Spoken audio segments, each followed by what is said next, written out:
Hi there, it's Rich at Enhanced Car Audio and Security. Just want to show you this 2017 Mini Cooper we've had into the workshop today. So this particular customer has brought the vehicle to us for an Apple CarPlay upgrade. So we've used the factory screen in the vehicle and all the factory controls. If I push and hold the back button here, it will navigate the Apple CarPlay open. So here you've got all your options for phone, messages, maps, multimedia. Anything that's compatible with Apple CarPlay from your device will automatically display on the screen. You also have voice control, so you can push the menu button, navigate to, and then give it an address to do so, and it will open maps, it will open Waze, and you can read and dictate messages to it as well.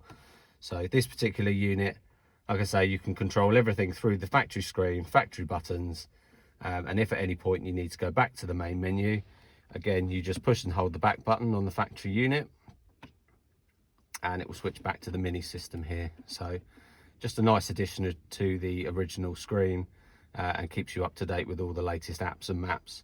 If there's anything you need, or if you're looking for something like this for your vehicle, please give us a call, 01622 737393, or alternatively you can contact us at www.caraudiokent.co.uk.